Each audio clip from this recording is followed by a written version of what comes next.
distinguished guests, good morning. Thank you for attending this conference on AI, and thank you to the hosts and the sponsors for inviting me to speak today. To introduce myself, my name is Minesh Tanna. I am the AI lead at the law firm Simmons & Simmons. The first topic I'm going to be presenting on today is legal liability and attributing responsibility for the use of AI. Now, for me, as a lawyer, this is one of the most interesting questions and issues that AI gives rise to. Who do we blame when AI goes wrong and causes harm or injury to another person? This is a difficult question because of the uniqueness of AI, and I'm going to develop some of the themes discussed by Mr. Mutawi and Mr. Turner about why AI is different and why this gives rise to issues in terms of legal responsibility and legal liability. We are then going to look at whether a solution can be found to this problem in our existing legal frameworks. I want to start by discussing the nature of legal liability and responsibility. The terms responsibility and liability are used interchangeably, but I think it is important to remember a key distinction. And the distinction is between attributing responsibility, asking who is to blame when something goes wrong, and separately, asking whether they should be legally liable for the harm or damage that is caused. Should they be asked to pay compensation, for example, when something goes wrong? Let me give you an example. If a person is driving a car, and they are driving that car badly, and they cause an accident to happen, crashing into another car, then we will say, legally, they are responsible for causing the accident. And if there is any damage to the driver of the other car, or any injury caused to that driver, we may say that the driver of the first car is responsible for that damage. But what if the driver of the other car was not wearing a seatbelt, and the injury that they suffered was caused because they were not wearing a seatbelt? Is it fair in those circumstances to say that the original driver should be liable for the damage caused or the injury caused to the other driver? We may say it is not fair. If the other driver was wearing a seatbelt, he or she would not have suffered the injury. And so, even though the driver of the first car is legally responsible for causing the accident, maybe, we say, he or she should not be legally liable for the injury that has been caused. So let's ask the first question. Who is legally responsible when AI goes wrong, causing harm? Now, one possibility is that the AI itself is somehow legally responsible. Now, Mr. Turner will come on to talk about this afternoon whether we can give AI its own legal personality, whether we can say to AI when something goes wrong, you, the AI system, are responsible. Now, there are many difficulties with that proposition. There are conceptual difficulties, there are practical difficulties, and how do our existing legal frameworks, criminal law, civil law, take the concept of AI having personality into account?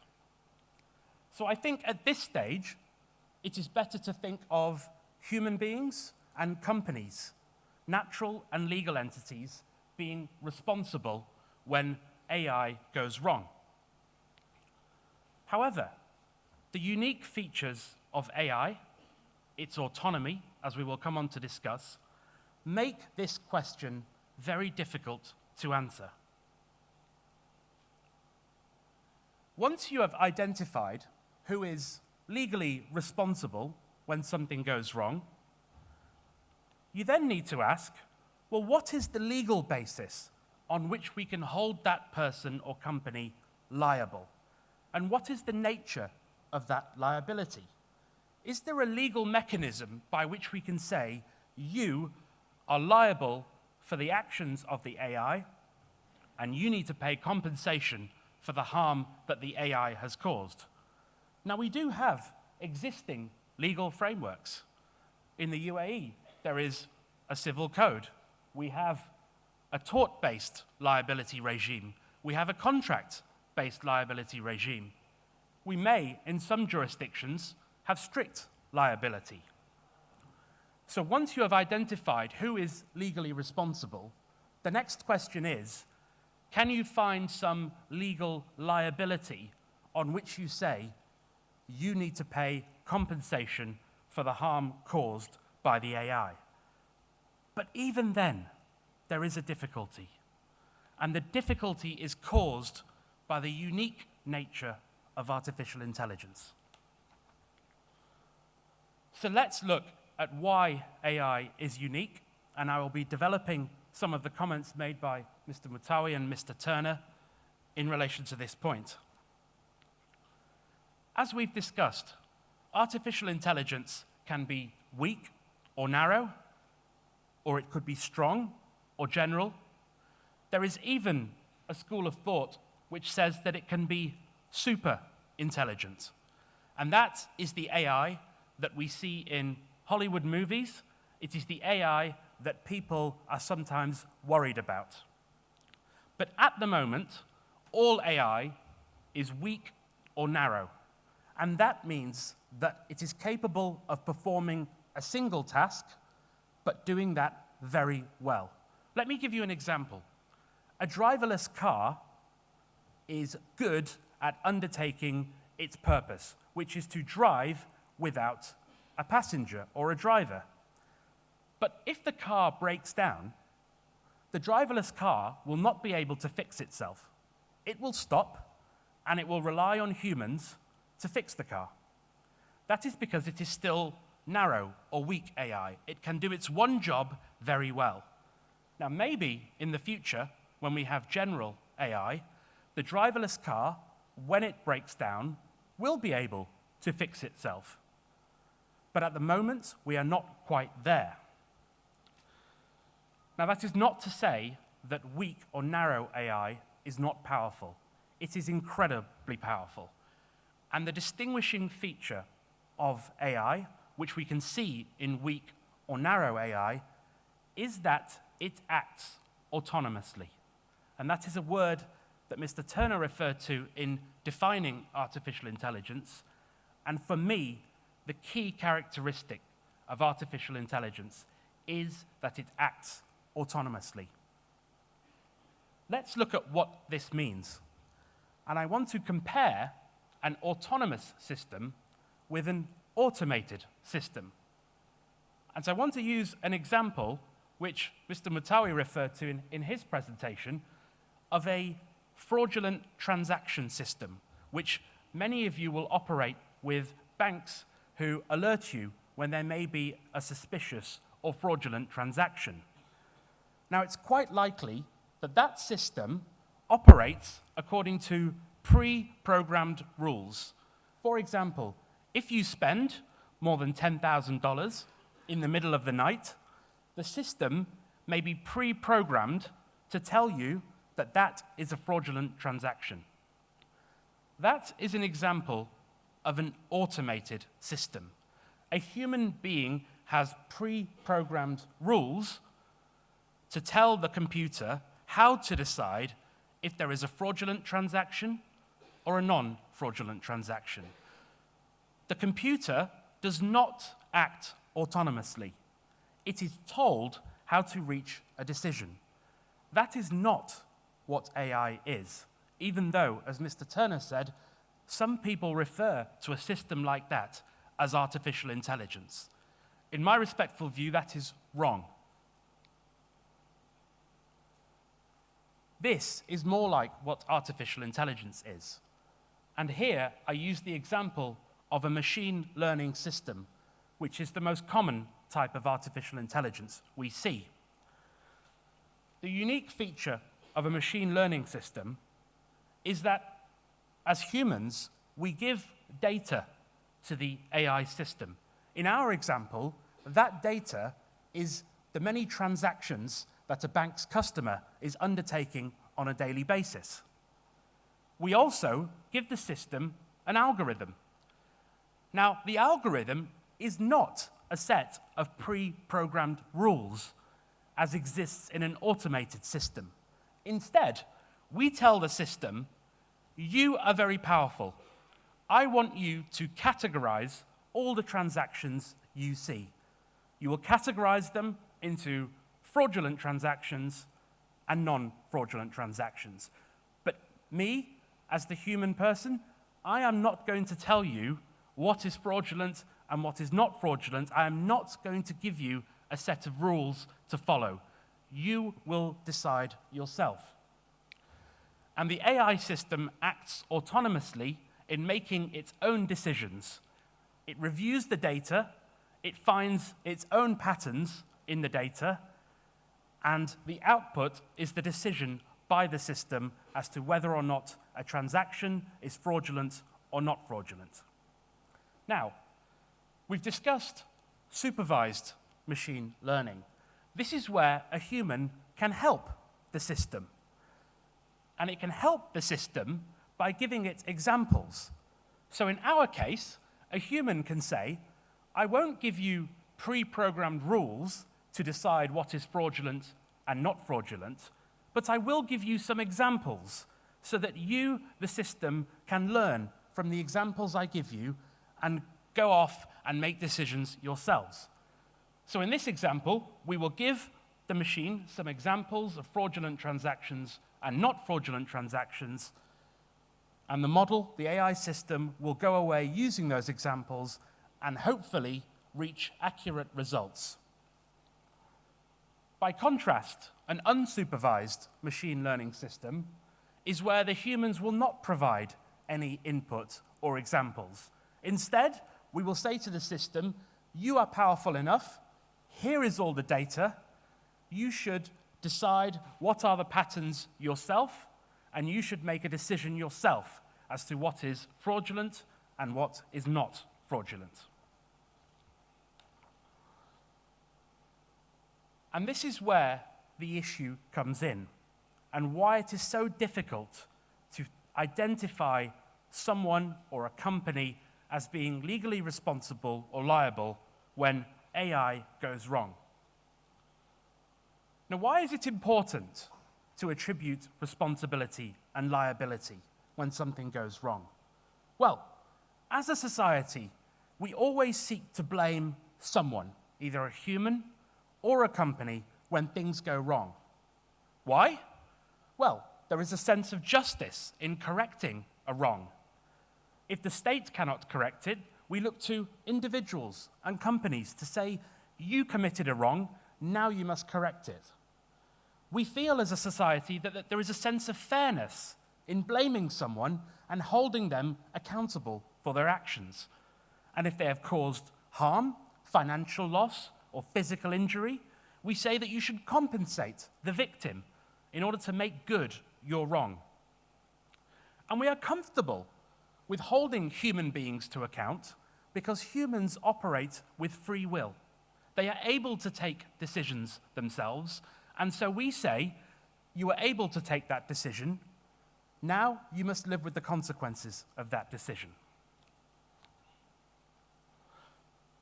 But in order to give responsibility and liability to a human or a company, we need the law to act as a framework in allowing us to say, you are responsible and you are liable because there is a legal basis for doing so. Now, maybe the law says a person or a company who has expertise or control in relation to a specific transaction or object, they are the person who is responsible and liable. Or it could be that a person who undertakes an action could foresee that that action may cause harm or damage. And this is a very important term when we talk about responsibility and liability. foreseeability. If I undertake an action and I understand that it might cause harm or damage to someone, then it makes sense that perhaps I should be liable or responsible when something goes wrong, because I could foresee that my actions could cause some damage. Now, in English law, foreseeability is a very important characteristic of tort law in England. And we have a very important case from the House of Lords in England which says that in order to hold someone responsible where there is no contract in place, so where we apply tort law, we must decide if a person had a duty to another person.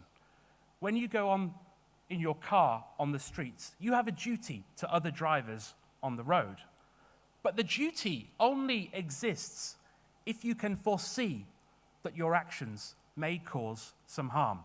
If I am driving in an empty car park at night with nobody else around, I can't foresee that I could cause an injury to someone else.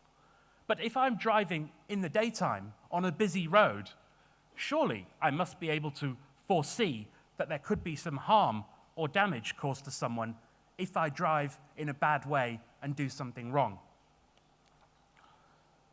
So let's look at an example.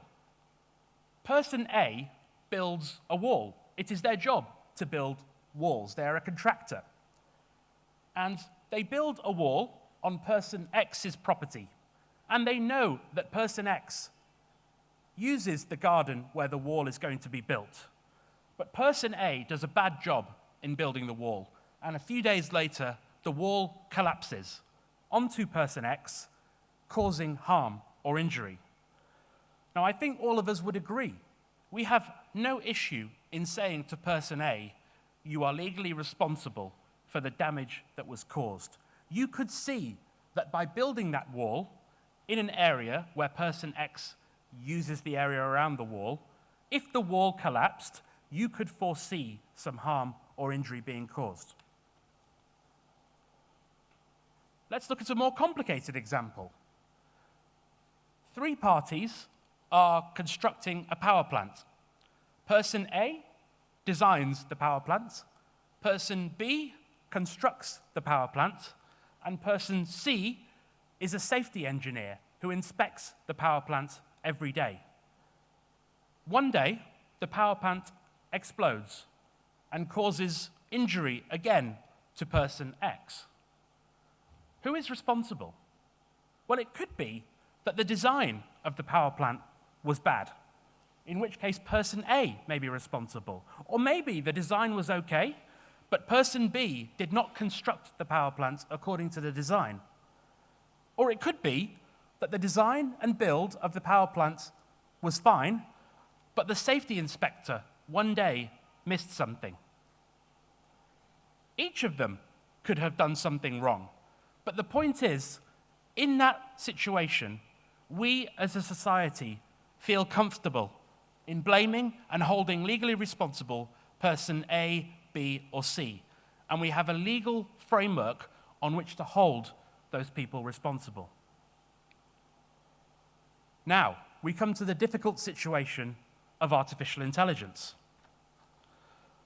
Let's say, using our example of a system that identifies fraudulent and non-fraudulent credit card transactions. Now, person A has developed the system. Person B has trained the system. This is a supervised machine learning model.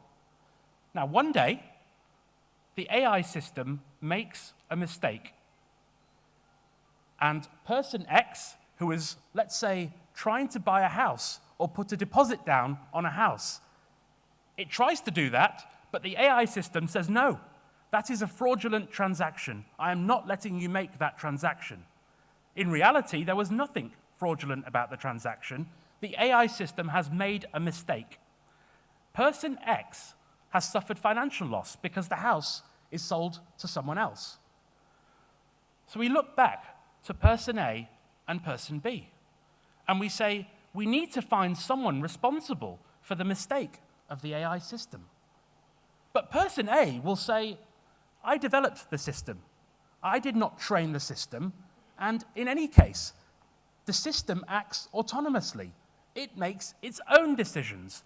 I could not foresee how it was going to make a decision in this particular case. Person B will say the same. I only trained the system. I did not develop the technology.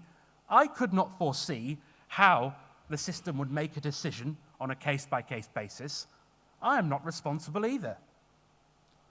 And ladies and gentlemen, this is the key point when it comes to attributing legal responsibility and liability when artificial intelligence goes wrong. Yes, there may be humans involved in the system, but the AI acts autonomously. It makes its own decisions, and very often, the humans will not understand how or why it has made that decision. And in those circumstances, do we really think it's fair to hold person A or person B legally responsible for the independent, autonomous actions of the AI? At the very least, there is a difficulty here. And the difficulty also translates into when we try and attribute liability. So we've identified someone who could be responsible, and then we ask, should they be liable for compensation to the victim, the person who suffers injury? So coming back to the car situation, person A negligently drives their car, they crash into someone, and they cause physical injury.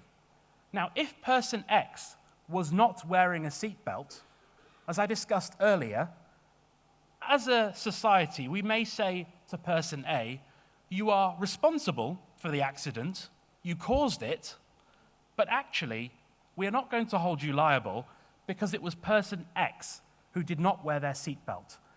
And person A, you could not foresee that person X would not be wearing their seatbelt because everybody wears their seatbelt most of the time. But back to our AI example, where the system makes a mistake and says that the transaction was fraudulent, again, party A and party B will say, I could not foresee this. Even if I designed the technology, you cannot hold me legally liable. You cannot force me to pay compensation to person X because I simply could not foresee how the system would make decisions. It does so autonomously. And that, ladies and gentlemen, is the big challenge that we have. There are examples of this already. AI has already gone wrong, and it has already caused harm. Now, there are 3 examples, and I want to focus on the 3rd example. But very briefly, you may have seen Microsoft deployed an artificially intelligent-powered chatbot called Tay. And the purpose of Tay was to go onto Twitter and engage with other Twitter users and entertain them. Within 24 hours, Microsoft's chatbot was making racist comments and making sexist comments, and Microsoft had to withdraw it. You may have seen the Amazon recruiting tool. Amazon developed a tool to review candidates' application forms and CVs. But after a few days, it discovered that the tool was not being fair and was not applying gender equality to the candidates. Again, AI going wrong, and Amazon had to withdraw the tool. The one I want to focus on is the case that you might have heard of, which is the self-driving Uber car that tragically killed a pedestrian who was walking in the street in America. Now, the car did have a passenger inside it. It was on autonomous mode, but there was a passenger.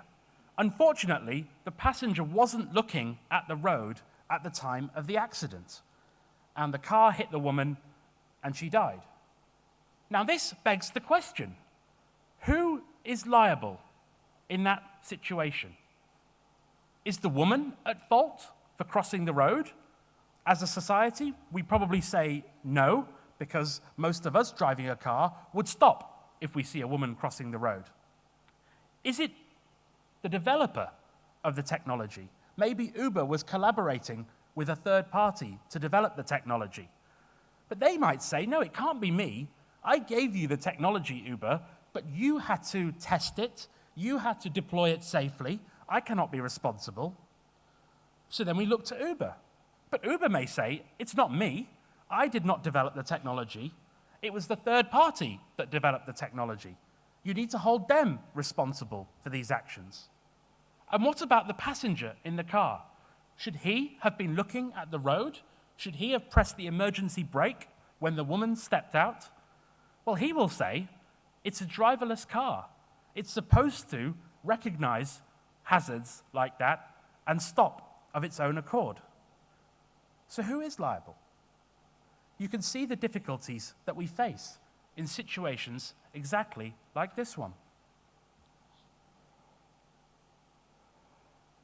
Now, finding a solution is difficult, but as a society, we do have the power to find a solution.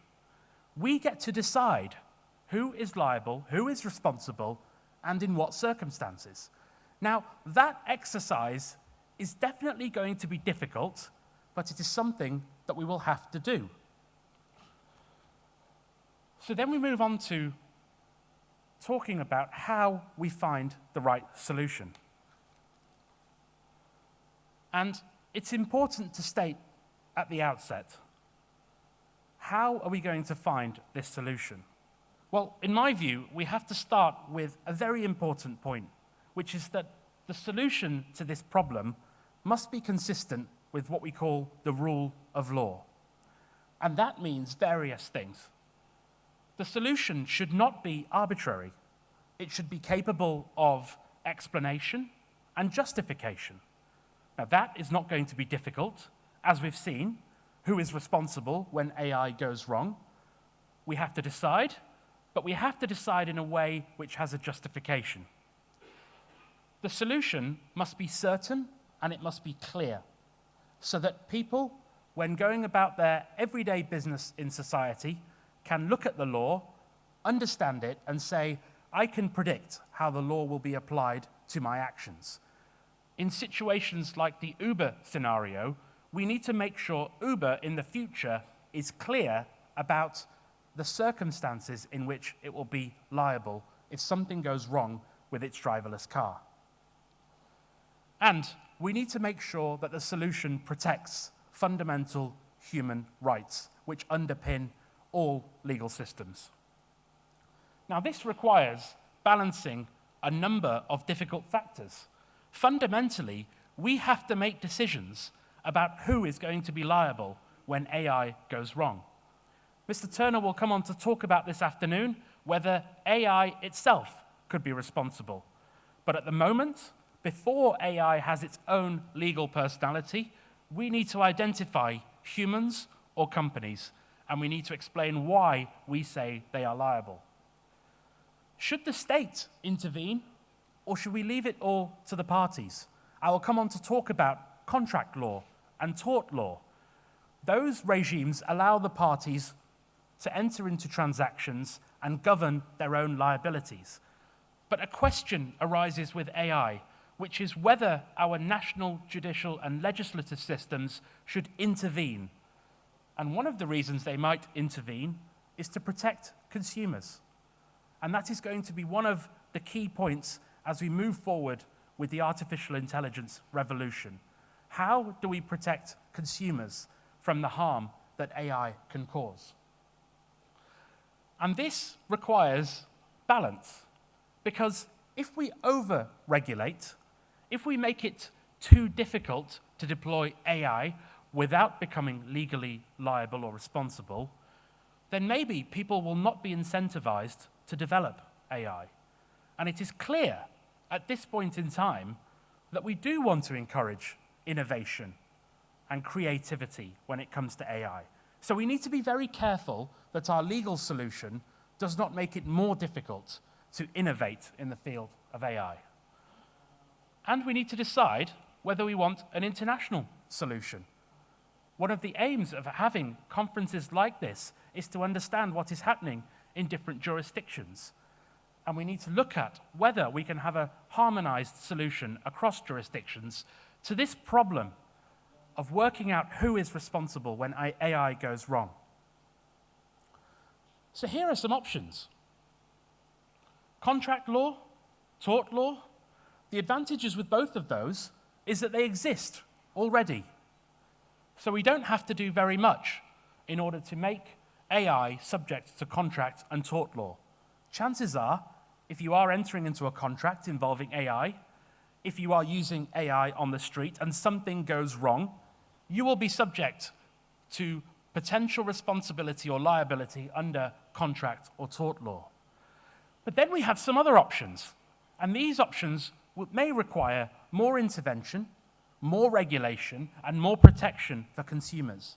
And those options are compulsory insurance, which already exists in some jurisdictions in relation to AI, vicarious liability, and perhaps the most extreme, strict liability, where people can be held responsible even where they are not at fault.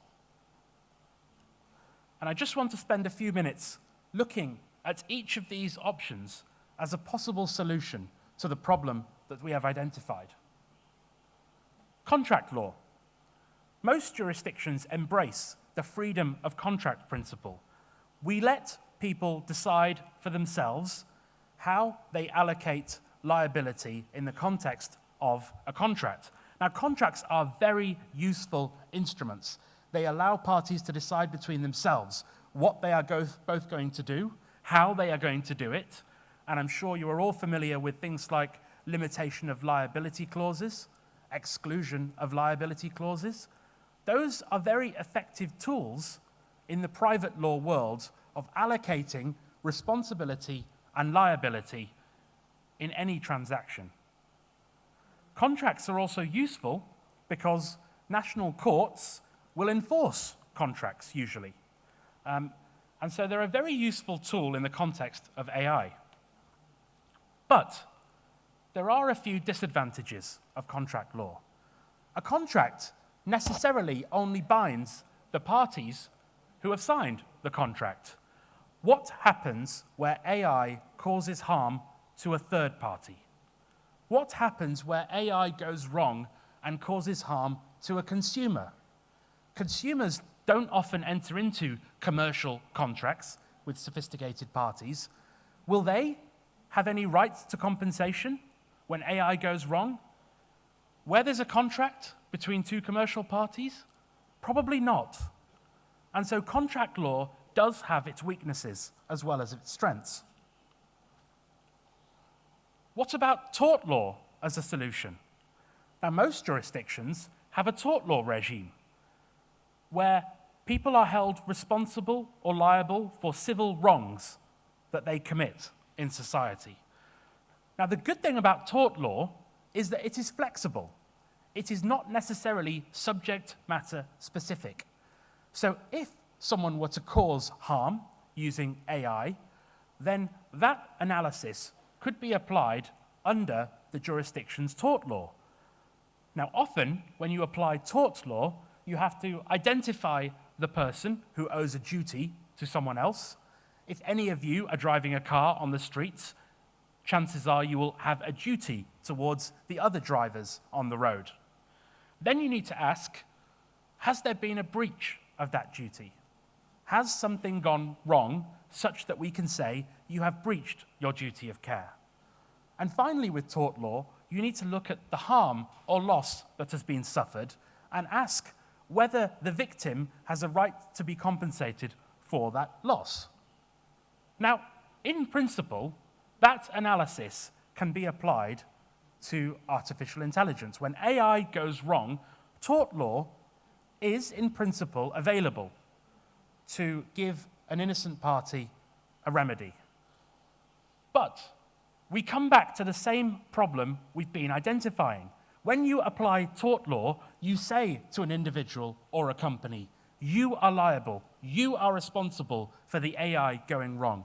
The fundamental problem is, how do we decide who is responsible when the AI goes wrong?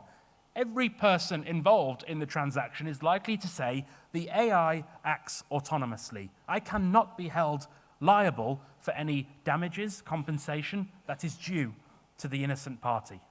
So tort law, in principle, could be applied, but the practical application of tort law is very difficult. So let's look at 3 other solutions, which may require judicial or legislative intervention. The first is vicarious liability.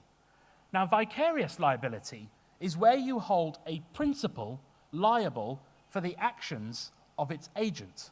Now, the principal could be an individual or a company, and the agent could be an object or an animal, or it could be another person.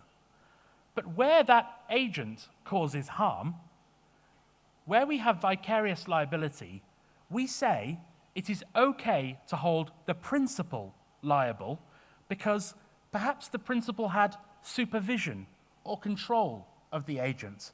And that's the basis on which we're going to hold the principal liable for when things go wrong. So why can't that analysis apply to AI? Maybe when AI goes wrong, we look to the people who had supervision or control of the system. In the Uber example, maybe we look to Uber and say, you had control, supervision of the system, you should be liable. Now, the advantages of this system is that we don't have this problem of foreseeability. We don't have the problem of the principal saying, I could not foresee what could go wrong. The AI is autonomous because in vicarious liability we say we are not giving you liability because you could foresee what could go wrong. We are attributing liability to you because you had some control or supervision over the agent. So you are responsible for supervising the AI system. You should therefore be liable. But I think the one key disadvantage with that system is that fair? Is it fair to say to someone, you had supervision of the AI system, therefore you are liable? Is it fair to say to Uber in that situation, you had control over the vehicle, you should have tested it, therefore you are automatically liable? For me, there is still a question mark about whether or not that is fair. But that is one possible solution. Insurance. Insurance is going to be a very big topic when it comes to artificial intelligence. Insurance is already available for a number of risks and a number of situations where things go wrong. There is going to be no exception to artificial intelligence. There could be third-party insurance where a potential wrongdoer is required to take out insurance to cover the risks and the harm that that person may cause. There could be first-party insurance, where a potential victim will take out insurance to make sure that they are covered by any harm suffered by them. Compulsory insurance may be a way of ensuring that when AI goes wrong, victims are given sufficient compensation. Now, in the UK, we already have a system of insurance when it comes to driverless cars. The UK has an Automated and Electrical Vehicles Act which extends the provision of insurance to automated vehicles. And that is likely to be a very important piece of legislation in the future. Now, there is one big problem when it comes to insurance as a solution. It doesn't solve the underlying liability issues. Because what happens when an insurer pays out compensation to a victim? The insurer then tries to bring a claim against the original person who did something wrong. So you end up with the same problem. The insurer then has to bring a civil claim, perhaps in tort law, against someone who they say caused the wrong or is liable for the wrong caused by the AI. So insurance works as a potentially neat solution in allowing innocent parties to claim compensation, but it doesn't get around the fundamental problem of working out who is liable and who is responsible when AI goes wrong. And finally, let's look at strict liability as a solution. Strict liability regimes can be controversial because in a strict liability regime, someone or some company is liable when things go wrong, even if they didn't cause the fault or even if they are not at fault themselves. And we often see strict liability regimes in the context of health and safety law or defective products. So if a product goes wrong and causes harm, we say that the person who made the product is liable, even if they didn't know about the defect, or if they weren't negligent in causing the defect. We say it doesn't matter. You are liable because you made the product. And that could apply to AI. We could say to a developer of AI, it doesn't matter how the AI goes wrong. It doesn't matter whether you can foresee the AI going wrong and making a mistake. We are going to hold you liable on a strict basis, even if there is no fault. And that will require jurisdictions to introduce strict liability regimes. And again, ladies and gentlemen, the key question is that a fair response? Is that a fair solution to this problem? And is it going to stifle innovation of AI? I expect in a few years' time there will be a lot of debate about whether or not there should be strict liability in AI. And I think it's something that will be an attractive solution in many jurisdictions. So, in conclusion, what we've seen is that the autonomy of AI, its ability to make its own decisions, makes it very difficult to attribute responsibility and legal liability to the individuals involved in AI. But we operate in a society. We want to blame people when things go wrong. We want to give innocent parties compensation when harm or damage is caused to them. So we have to find a solution to this problem. And as we've seen, there are existing solutions, contract law and tort law, but they may not be good enough to deal with this problem. And we've seen other solutions which national judicial institutes and legislatures could consider introducing as a way of sorting out this issue. Time will tell how different countries approach this problem. In my view, I think we will see a combination of different regimes in the future trying to address this fundamental problem. Who is to blame when AI goes wrong? Thank you, ladies and gentlemen. I'm happy to take any questions if we have time.